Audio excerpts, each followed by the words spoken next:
संसद में विपक्ष का फिर हंगामा। दोनों सदनों की कार्रवाई दोपहर 2 बजे तक स्थगित। सार्वजनिक परीक्षा संशोधन बिल पर होगी चर्चा।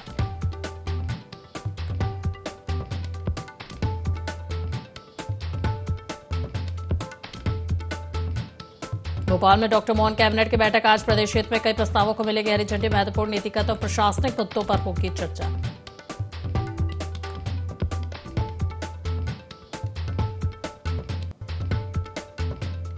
दतिया का दंगल जीतने बीजेपी कांग्रेस में झोंकी पूरी ताकत। उपचुनाव प्रचार का अंतिम दिन आज। मतदाताओं को अपने पक्ष में करने के लिए दिग्गज करेंगे ताबड़तोड़ जनसभाएं। मध्य प्रदेश में बारिश के 2 सिस्टम एक्टिव। प्रदेश में भारी से अति भारी बारिश के आसार। 8 जिलों में भारी बारिश का अलर्ट। अब तक सामान्य से 17% कम गिरा पानी।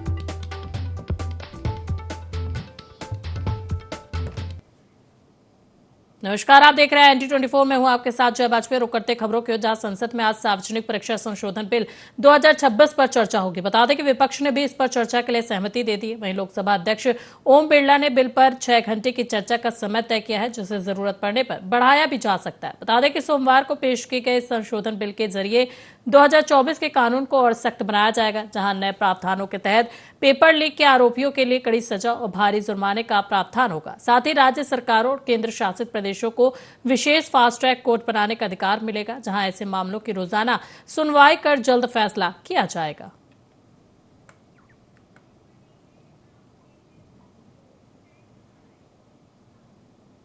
दतिया उपचुनाव के लिए आज चुनाव प्रचार का अंतिम दिन है। बता दें कि प्रचार थमने से पहले बीजेपी और कांग्रेस ने पूरी ताकत झोंक दी। वहीं दोनों दलों के स्टार प्रचारक और वरिष्ठ नेता लगातार जनसभाएं, रोड शो और जनसंपर्क अभियान चला रहे। साथ ही प्रत्याशी भी घर घर पहुंचकर मतदाताओं से समर्थन मांग रहे और अपने पक्ष में माहौल बनाने की कोशिश में जुटे। बता दें कि शाम को प्रचार समाप्त होने के बाद उम्मीदवार केवल डोर टू डोर संपर्क कर सकेंगे। साथ ही उपचुनाव के लिए 30 जुलाई को मतदान भी होगा।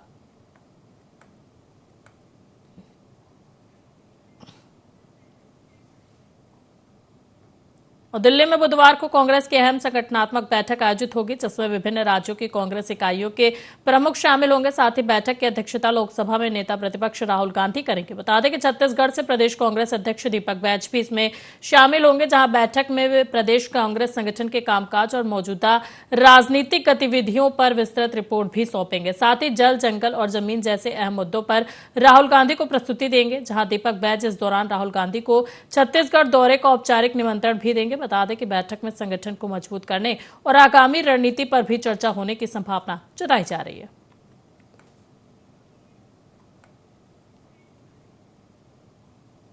और जसपुरा थाना क्षेत्र के गड़रिया गांव में जमीनी विवाद को लेकर एक ही परिवार के 2 पक्षों के बीच मारपीट हो गई, जहां घटना को लेकर गोली चलाने की अफवाह भी फैली, लेकिन पुलिस ने इसे निराधार बताया। बता दें कि सीओ सदर ने डॉक्टर के बयान के आधार पर स्पष्ट किया कि मामला पारिवारिक जमीनी विवाद का है। साथ ही बताया गया कि विवादित जमीन का मामला सिविल न्यायालय में विचाराधीन है। वहीं खेत जोतने को लेकर दोनों पक्ष आमने सामने आ गए और मारपीट हुई, जहां सूचना पर पहुंची पुलिस ने कार्रवाई शुरू कर दी है।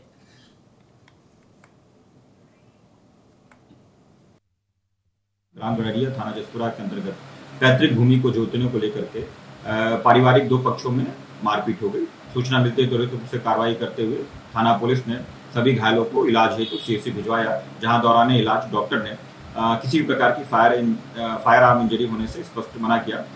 साथ ही घटना के संबंध में यह तथ्य भी संज्ञान में आया है कि दोनों पक्षों के बीच में इसी जमीन को लेकर के माननीय सिविल न्यायालय में वाद संस्थित था और थाना पुलिस ने पूर्व में ही धारा 126 और 135 बीएनएस की कार्रवाई दोनों पक्षों के विरुद्ध संस्थित कर दी थी। मौके पर शांति व्यवस्था कायम है। नियमानुसार अगली मैदानी कार्रवाई प्रशिक्षित। और डलमऊ कोतवाली क्षेत्र से मानवता को शर्मसार करने वाला मामला सामने आया, जहां सोशल मीडिया पर वायरल एक वीडियो में कथित तौर पर एक बहु बुजुर्ग महिला को घसीटते हुए दिखाई दे रही। बता दें कि वही वीडियो वायरल होने के बाद लोगों में आक्रोश है और दोषियों पर सख्त कार्रवाई की मांग भी उठ रही है। वहीं बता दें कि मामले की जानकारी मिलते ही डलमऊ पुलिस जांच में जुट गई, जहां पुलिस का कहना है कि वायरल वीडियो की सत्यता और पूरे घटनाक्रम की जांच के बाद नियमानुसार वैधानिक कार्रवाई की जाएगी। तो देखिए ये खबर आपको रायबरेली से बता रहे हैं, जहां पर डलमऊ कोतवाली क्षेत्र से मानवता को शर्मसार करने वाला मामला सामने आया, जहां सोशल मीडिया पर वायरल एक वीडियो में कथित तौर पर एक बहुबुजुर्ग महिला को घसीटते हुए दिखाई दे रही। बता दें कि वही वीडियो वायरल होने के बाद लोगों में आक्रोश और दोषियों पर सख्त कार्रवाई की मांग भी उठ रही। वहीं मामले की जानकारी मिलते ही डलमऊ पुलिस जांच में जुट गई, जहां पुलिस का कहना है कि वायरल वीडियो की सत्यता और पूरे घटनाक्रम की जांच के बाद नियमानुसार वैधानिक कार्रवाई की जाएगी। और गदागंज थाना क्षेत्र के बीक चरुहार गांव में चोरी की कोशिश कर रहे 2 युवकों को ग्रामीणों ने रंगे हाथ पकड़ लिया। बता दें कि आरोप है कि दोनों झटका मशीन खोल रहे थे, तभी ग्रामीणों ने उन्हें दबोच लिया और उनकी पिटाई कर दी। वहीं सूचना पर डायल 112 और गदागंज थाना पुलिस मौके पर पहुंची और दोनों आरोपियों को हिरासत में ले लिया। वहीं पुलिस मामले की जांच कर रही है और साथ ही अधिकारियों का कहना है कि जांच के आधार पर आगे की वैधानिक कार्रवाई की जाएगी।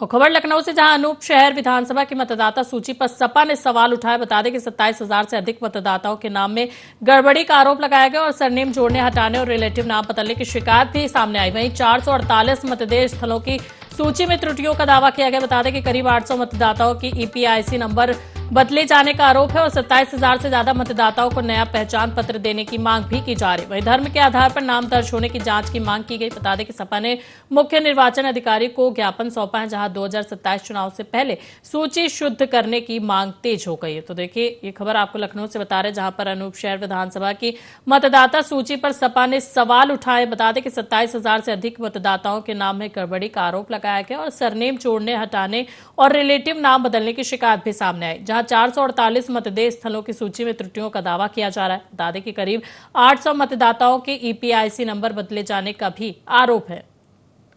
वहीं 27,000 से ज्यादा मतदाताओं को नया पहचान पत्र देने की मांग उठ रही। बता दें कि धर्म के आधार पर नाम दर्ज होने की जांच की मांग अब तेज हो गई और सपा ने मुख्य निर्वाचन अधिकारी को ज्ञापन भी सौंपा है, जहां 2027 चुनाव से पहले सूची शुद्ध करने की मांग अब तेज हो गई है।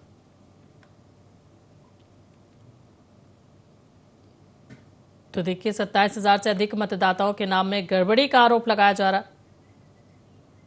तो चलिए इस पर अधिक जानकारी के लिए हमारे साथ फोनलाइन पर नदीम खान जुड़ गए। नदीम, अनूप शहर विधानसभा की मतदाता सूची पर सपा ने सवाल उठाया। बताया जाए कि 27,000 से अधिक मतदाताओं के नाम में गड़बड़ी का आरोप है और सरनेम जोड़ने, हटाने और रिलेटिव नाम बदलने की शिकायत भी सामने आ रही। क्या कुछ जानकारी है इस पर?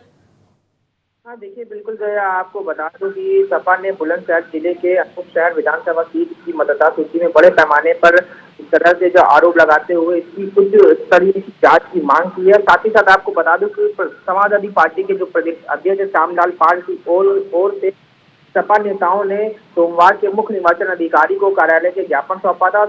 ज्ञापन सौंपने के बाद आपको बता दूं कि किस तरीके से अगर देख लिया जाए तो करीबन कई ऐसे हैं जो मतदाता है उनसे सवाल खड़े किए हैं और साथ ही साथ देखिए 27,000 से अधिक मतदाताओं के नाम पर और उनके रिश्तेदारों के नाम पर जिस तरह से सरनेम जोड़ने और हटाने के अन्य जो सामने चीजें आई हैं, इसको देखते हुए समाजवादी पार्टी ने दोषियों के खिलाफ कार्रवाई और प्रभावित मतदाताओं को नए पहचान पर जारी करने की मांग की है। अब देख लिया जाए सपा की ओर से ज्ञापन वरिष्ठ समाजवादी पार्टी के जो नेता हैं के श्रीवास्तव और डॉक्टर हरीशचंद्र सिंह और राधे श्याम सिंह ने ज्ञापन सौंप पर ये कहा है कि अनूप शहर में विधानसभा के सभी 448 मतदान केंद्रों की प्रकाशित अंतिम मतदाता सूची के सत्यापन में बड़े पैमाने पर जो है गड़बड़ियां मिली है, जिसको देखते हुए पार्टी का आरोप है कि कई मतदाताओं को उनके रिश्तेदारों के नाम पर अतिरिक्त सरनेम जोड़ दिए गए हैं। ये पहले से ही दर्ज सरनेम हटा दिए गए, जबकि मतदाता पहचान पत्र पे नंबर पहले जैसे पड़े रहे।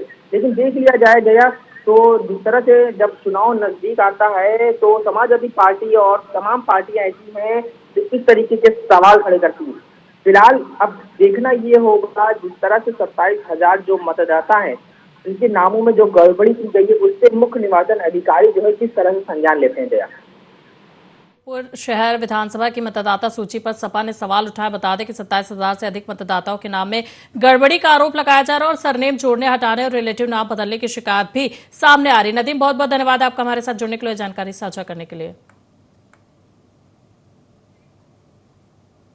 और खबर लखनऊ से, जहां एथेनॉल मिश्रित ईंधन नीति पर कांग्रेस का बड़ा हमला सामने देखने को मिल रहा है। आपको बता दें कि यूपी कांग्रेस अध्यक्ष अजय राय ने पीएम मोदी को पत्र लिखा और नीति को बताया घोर विफल और भ्रष्टाचार से ग्रस्त। वहीं उपभोक्ताओं पर बढ़ते आर्थिक बोझ का मुद्दा उठाया जा रहा है, जहां केंद्र सरकार की नीतियों पर निशाना साधा गया और ईंधन नीति की समीक्षा की मांग तेज हो गई। वहीं पत्र के जरिए सरकार से जवाब मांगा गया। बता दें कि मामले को लेकर राजनीतिक बयानबाजी अब तेज हो गई। तो देखिए खबर आपको लखनऊ से बता रहे, जहां पर एथेनॉल मिश्रित ईंधन नीति पर कांग्रेस का बड़ा हमला देखने को मिल रहा है। बता दें कि यूपी कांग्रेस अध्यक्ष अजय राय ने पीएम मोदी को पत्र लिखा और नीति को घोर विफल और भ्रष्टाचार से ग्रस्त बताया। वहीं उपभोक्ताओं पर बढ़ते आर्थिक बोझ का मुद्दा भी उठाया गया। बता दें कि केंद्र सरकार की नीतियों पर निशाना साधा गया और ईंधन नीति की समीक्षा की मांग तेज हो गई, जहां पत्र के जरिए सरकार से अब जवाब मांगा गया। वहीं मामले को लेकर राजनीतिक बयानबाजी भी तेज हो गई है।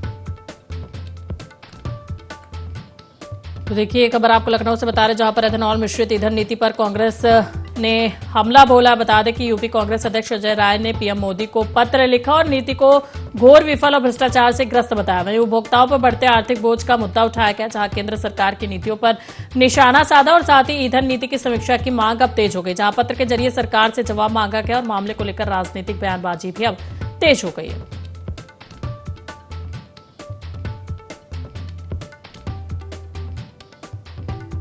तो देखिए ईंधन नीति की समीक्षा की मांग अब तेज हो गई। बता दें कि पत्र के जरिए सरकार से जवाब मांगा गया है और यूपी कांग्रेस अध्यक्ष अजय राय ने पीएम मोदी को पत्र भी लिखा है। तो चलिए इस पर अधिक जानकारी के लिए हमारे साथ फोन लाइन पर लगातार नदीम जुड़े हुए। नदीम, एथेनॉल मिश्रित ईंधन नीति पर कांग्रेस का बड़ा हमला देखने को मिल रहा है। बताया जाए कि यूपी कांग्रेस अध्यक्ष अजय राय ने पीएम मोदी को पत्र लिखा और नीति को घोर विफल और भ्रष्टाचार से ग्रस्त बताया। क्या कुछ जानकारी है इस पर? हाँ देखिए, बिल्कुल जो है आपको बता दें कि जिस तरह से एथेनॉल ईंधन नीति के तहत जिस तरीके से जो चीजें सामने निकल के आ रही है, भ्रष्टाचार का उपभोक्ताओं पर जिस तरह से पड़ते हुए नजर आ रहे हैं, जिसको देखते हुए समाजवादी माफ करिएगा उत्तर प्रदेश के कांग्रेस कमेटी के जो अध्यक्ष हैं अजय राय ने एथेनॉल मिशन के तहत जिस तरह से कांग्रेस के अध्यक्ष ने नीति को लेकर प्रधानमंत्री नरेंद्र मोदी को पत्र लिखा है। उन्होंने ये कहा है कि सड़क परिवहन और राजमार्ग मंत्री नितिन गडकरी व पेट्रोलियम और प्राकृतिक गैस मंत्री हरदीप तमाम तरीके के इस तरीके से जो है बातें की हैं और तत्काल बख्शत करने की जो है निष्पक्ष जांच कराने की मांग की है। आपको बता दूं, पत्र में अगर देख लिया जाए, प्रदेश कांग्रेस अध्यक्ष पत्र में लिखा है कि उन्होंने पूर्व एथेनॉल मिशन नीति से जुड़े वैज्ञानिक, आर्थिक, पर्यावरणीय, उपभोक्ताओं के हितों के देखते हुए जिस तरह से जो चीजें निकलकर सामने आ रही है उस पर कार्रवाई की मांग की है और साथ ही साथ लेकिन उन्होंने ये भी कहा है कि लेकिन अभी तक ना उसका कोई सार्वजनिक जवाब दिया गया है और ना ही उस पर कोई निर्णय लिया गया है। जिसके विपरीत अगर देख लिया जाए, सरकार E20 के बाद E85 और E100 जैसी नीतियों को दिशा में आगे बढ़ाती दिखाई दे रही। इससे ये धरातल पर मजबूत हुई है और साथ ही साथ देख लिया जाए, भारत में करीबन 35 करोड़ से अधिक पंजीकृत वाहनों के उपभोक्ताओं की आशंकाओं की जनहित की ओर से उपेक्षा करते हुए इस नीति को हर हाल में आगे बढ़ाने के लिए सरकार प्राथमिक बन गई है।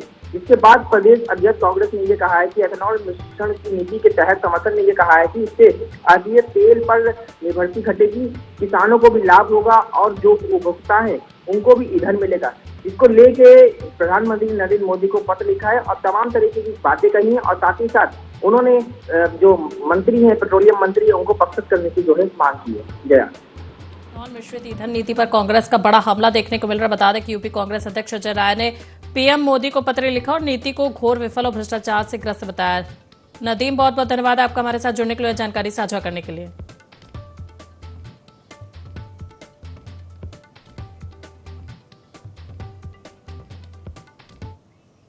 जहां राजधानी रायपुर में आयोजित पीआरडीएस डिजाइन प्रदर्शनी 2026 युवाओं की रचनात्मकता और डिजाइन प्रतिभा का भव्य मंच पर कर उभरी। बता दें कि एक निजी होटल में आयोजित इस प्रदर्शनी में आर्किटेक्चर और interior, fashion, fine arts, animation और प्रोडक्ट डिजाइन से जुड़े विद्यार्थियों के आकर्षक प्रोजेक्ट्स ने सभी का ध्यान खींचा।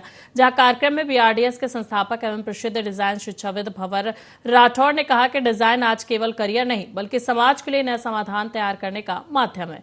वहीं बीआरडीएस रायपुर सेंटर के क्रिएटिव डायरेक्टर रीना पांडे ने विद्यार्थियों को एनआईटी, एनआईएफटी, सीईपीटी, आईआईटी सहित देश विदेश के प्रतिष्ठित डिजाइन संस्थानों में प्रवेश और डिजाइन सेक्टर में उपलब्ध व्यापक करियर अवसरों की जानकारी दी। वहीं पिछले 2 दशकों में बीआरडीएस हजारों विद्यार्थियों को देश विदेश के प्रतिष्ठित डिजाइन संस्थानों तक पहुंचाने में महत्वपूर्ण भूमिका निभा रहा है और रायपुर की यह प्रदर्शनी उसी उद्देश्य को आगे बढ़ाने वाला प्रेरणादायी आयोजन साबित हुआ है।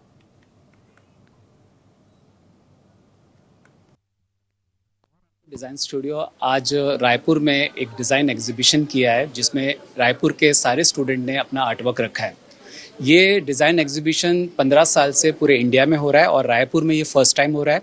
इससे पहले ये एग्जीबिशंस दिल्ली, बॉम्बे, कलकत्ता, बेंगलोर में हो चुके हैं। हमारा इंस्टीट्यूट BRDS रायपुर में खुला है और अभी इस साल निफ्ट भी रायपुर में खुल रहा है और डिज़ाइन की अवेयरनेस धीरे धीरे यहाँ बढ़ रही है। यहाँ पे स्टूडेंट्स ने बहुत सारे आर्टवर्क रखे हैं, फैशन डिज़ाइन पे, interior design, architect, 3D model रखे हैं, कॉस्ट्यूम और फाइन आर्ट्स। हमारा मोटो है कि जो बच्चों का ड्राइंग अच्छा है और आर्ट्स, कॉमर्स, साइंस में मीडियम स्टूडेंट हैं, वो इंडिया के जो टॉप डिज़ाइन है जैसे NID, निफ्ट और IIT में एडमिशन ले। काफ़ी लोगों को ये नहीं मालूम है कि IIT बॉम्बे में भी डिज़ाइन का कोर्स होता है। काफ़ी लोगों को ये पता है कि इंजीनियरिंग होता है, लेकिन IIT बॉम्बे, IIT दिल्ली में भी डिज़ाइन का कोर्स होता है और 12th के बाद कोई भी स्टूडेंट ज्वाइन कर सकता है। हम उसकी यहाँ पे तैयारी कराते हैं। ये हम लोग एक्चुअली डिज़ाइन के जो अपकमिंग एग्ज़ाम्स होते हैं, जो नेशनल एग्ज़ाम्स होते हैं, उनके लिए हम लोग इनको प्रिपेयर करते हैं।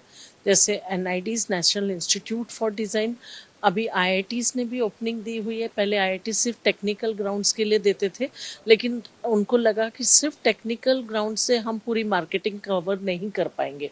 तो डिज़ाइनिंग एक ऐसी चीज़ है जो बहुत आई को कैच करती है, लोगों के रिक्वायरमेंट्स और उनके एस्थेटिक्स को पूरा कर, क्रिएटिविटी, एक्सप्लोरेशंस, ऑब्जर्वेशंस, है ना, और फ्यूचरिस्टिक डिज़ाइंस के लिए सॉल्यूशन कैपेबिलिटीज़, ये बहुत मस्ट है।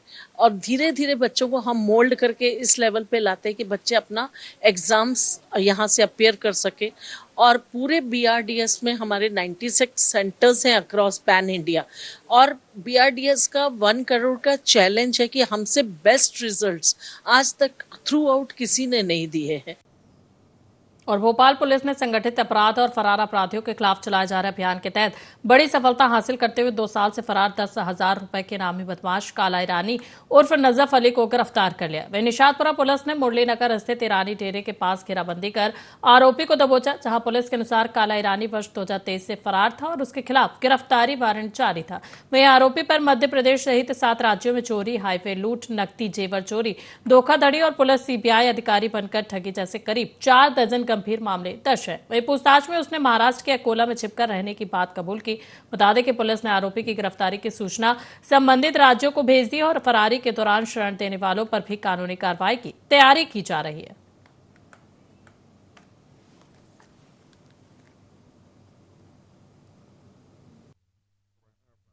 जो पूर्व में भी कई उसके ऊपर अपराध हैं, करीब 30 से ऊपर उसके ऊपर अपराध हैं, और कुछ अपराधों में वो यहाँ से फरार भी था। तो पुलिस को उसकी तलाश थी, तो हम लोग कंटिन्यूअसली उसके बारे में पता लगा रहे थे। तो इसी तारतम्य में हम लोग को एक सूचना मिली और जिसको हमने डेवलप किया, तो इसका हमें लोकेशन मिला और हम लोगों ने अपनी टीम को बड़े एहतियात से ब्रीफ करके इसको भेजा और इसको हम लोगों ने राउंड अप करने में सफलता हासिल की। इसको हम लोगों ने अपने यहाँ के अपराधों में गिरफ्तार किया। पूर्व में इस पे 10,000 रुपए का इनाम भी घोषित था और इसके बारे में जो हमें जानकारी मिली है, तो इसके ऊपर विभिन्न राज्यों में जैसे महाराष्ट्र, राजस्थान, उत्तर प्रदेश ऐसे करके शायद तकरीबन करीब 7 राज्यों में भी इसके ऊपर कई अन्य मामले भी पंजीबद्ध हैं। पूर्व में ये यहाँ पे जब सक्रिय था तब करीब 2017-18 के आसपास इसने यहाँ पे अपराध किया था। उसके बाद से ये अभी विभिन्न राज्यों में अपराध कर रहा था और इसको पुलिस ने पकड़ने में सफलता हासिल। और खबर गोरखपुर से, जहां पिपराइच के तुर्रा नाले में मिला युवक का शव। आपको बता दें कि हत्या के आरोप में परिजनों ने शव रखकर प्रदर्शन किया, जहां गोरखपुर पिपराइच मार्ग करीब 2.5 घंटे तक जाम रहा। आपको बता दें कि सड़क के दोनों ओर वाहनों की लंबी कतारें लगी रही। साथ ही परिजनों ने 25 लाख मुआवजा और नौकरी की मांग की। वहीं 4 नामजद आरोपियों के खिलाफ हत्या का केस दर्ज किया गया, जहां 3 आरोपियों को हिरासत में लेकर पूछताछ जारी है। साथ ही पोस्टमार्टम रिपोर्ट के आधार पर आगे की कार्रवाई की जाएगी। तो देखिए खबर आपको गोरखपुर से बता रहे, जहां पर पिपराइच के तुर्रा नाले में युवक का शव मिला, जहां हत्या के आरोप में परिजनों ने शव रखकर प्रदर्शन किया और गोरखपुर पिपराइच मार्ग में करीब 2.5 घंटे तक जाम लगा रहा, जहां सड़क के दोनों ओर वाहनों की लंबी कतारें देखने को मिली। साथ ही परिजनों ने 25 लाख मुआवजा और नौकरी की मांग भी की। बताया जा रहा है कि 4 नामजद आरोपियों के खिलाफ हत्या का केस दर्ज किया गया, जहां 3 आरोपियों को हिरासत में लेकर पूछताछ जारी। साथ ही पोस्टमार्टम रिपोर्ट के आधार पर आगे की कार्रवाई होगी। तो देखिए ये खबर आपको गोरखपुर से बता रहे हैं, जहां पर पिपराइच के तुर्रा नाले में युवक का शव मिला है। बता दें कि हत्या के आरोप में परिजनों ने शव रखकर प्रदर्शन किया। के पास एक डेड बॉडी मिली थी, जिसको पुलिस के द्वारा नाले से निकलवाया गया था, जिसकी तत्समय पहचान नहीं हो पाई थी। उसको नियमानुसार पोस्टमार्टम हेतु बॉडी को भिजवा दिया गया था। बॉडी की पहचान हुई, जिसमें मृतक की पहचान उपेंद्र निषाद, जो हैदरगंज जंगल दूसरा क्षेत्र के रहने वाले थे, उनके रूप में हुई थी। परिजनों के द्वारा बताया गया कि उपेंद्र निषाद 25 जुलाई को सुबह घर से रोज की तरह अपने काम पर निकले थे, जो कि वापस नहीं आए, और उनके द्वारा गांव के ही 4 लोगों पर हत्या की आशंका जताई गई थी।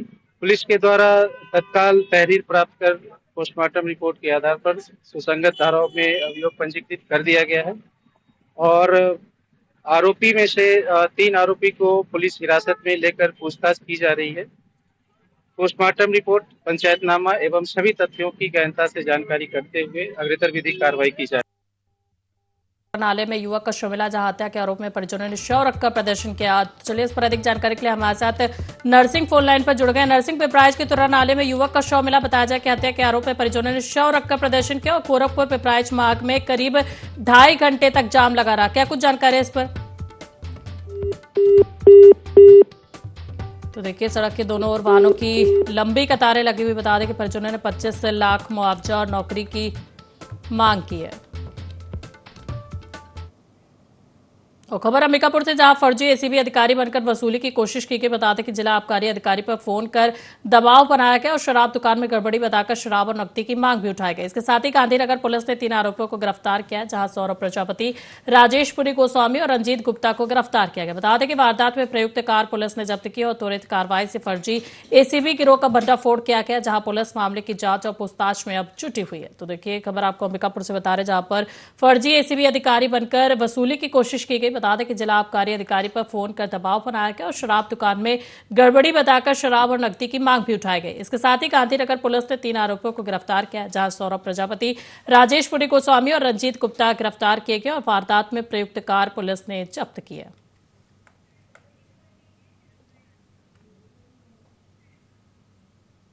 और खबर रायपुर से, जहां स्वतंत्रता दिवस पर भाजपा पूरे प्रदेश में तिरंगा यात्रा निकालेगी। बता दें कि छत्तीसगढ़ में करीब 3000 स्थानों पर तिरंगा यात्रा निकाली जाएगी, जहां 10 से 15 अगस्त तक भाजपा का हर घर तिरंगा अभियान चलेगा और यात्रा में मंत्री, विधायक, सांसद समेत भाजपा के वरिष्ठ नेता शामिल होंगे। वहीं प्रदेश के 476 मंडलों पर विशेष फोकस रहेगा। बता दें कि हर मंडल में एक प्रमुख तिरंगा यात्रा के साथ अन्य स्थानों पर भी कार्यक्रम होंगे। साथ ही जल स्तर पर तैयारियां तेज कर दी गई और 31 जुलाई तक बैठकों को पूरा करने के निर्देश दिए गए, जहां प्रदेश संयोजक यशवंत जैन को अभियान की जिम्मेदारी सौंपी गई और रायपुर समेत सभी जिलों में बड़े स्तर पर आयोजन होंगे। तो देखिए, ये खबर आपको रायपुर से बता रहे, जहां पर स्वतंत्रता दिवस पर भाजपा पूरे प्रदेश में तिरंगा यात्रा निकालेगी।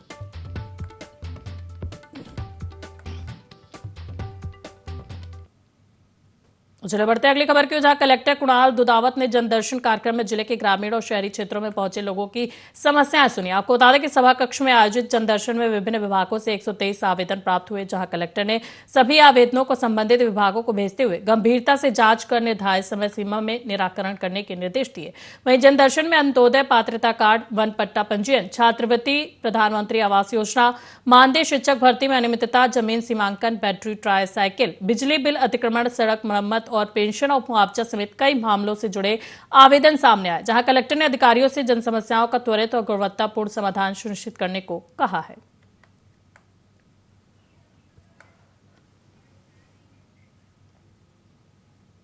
और इंदौर के चंदन नगर थाना क्षेत्र में हाथी को गुड़ खिलाने के दौरान ऑटो चालक विजय होलकर की मौत के मामले में पुलिस ने महावत उमेश को गिरफ्तार कर लिया। बता दें कि आरोपी उज्जैन ने निर्मोही अखाड़ा क्षेत्र का रहने वाला है, जहां पुलिस का कहना है कि घटना में लापरवाही के पहलुओं की जांच के बाद यह कार्रवाई की गई। अब पुलिस यह भी जांच कर रही है कि हाथी को शहर में लाने और सार्वजनिक स्थानों पर भिक्षा मांगने के लिए वन विभाग से आवश्यक अनुमति ली गई थी या नहीं। इसके लिए वन विभाग को पत्र भेजकर हाथी के मालिकाना हक, परिवहन अनुमति और अन्य दस्तावेजों की जानकारी भी मांगी गई। रिपोर्ट के आधार पर मामले में वन्य जीव संरक्षण कानून के तहत अतिरिक्त धाराएं भी जोड़ी जा सकती हैं।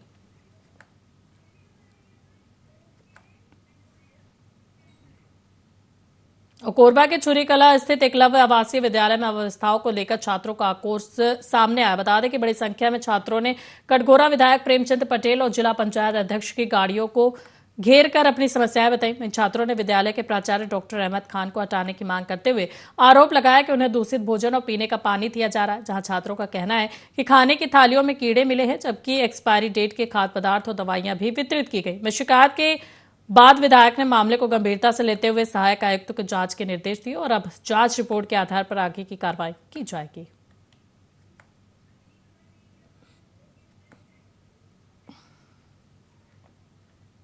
और रायपुर में अपराधियों और असामाजिक तत्वों के खिलाफ पुलिस का विशेष अभियान लगातार जारी। बता दें कि इसी क्रम में उत्तर जोन पुलिस ने गुड़ियारी थाना क्षेत्र में व्यापक पैदल गश्त और फ्लैग मार्च निकाला, जहां पुलिस कमिश्नर के निर्देश पर डीसीपी दीपमाला कश्यप, एडीसीपी आदित्य पांडे और एसीपी पूर्णिमा लामा के नेतृत्व में बाजारों, गली मोहल्लों और संवेदनशील क्षेत्रों में सुरक्षा व्यवस्था का जायजा लिया गया। बता दें कि अभियान के दौरान संदिग्ध व्यक्तियों और वाहनों की सघन जांच की गई तथा आदतन बदमाशों पर विशेष निगरानी भी रखी गई, जहां पुलिस ने उड़ला, कुड़ियाली और खमाड़ी थाना क्षेत्रों में 8 लोगों पर प्रतिबंधात्मक कार्रवाई, आबकारी एक्ट के तहत 35 और कोटपा एक्ट के तहत 8 मामलों में कार्रवाई की। साथ ही अधिकारियों ने व्यापारियों और स्थानीय लोगों से संवाद कर सुरक्षा का भरोसा भी दिलाया।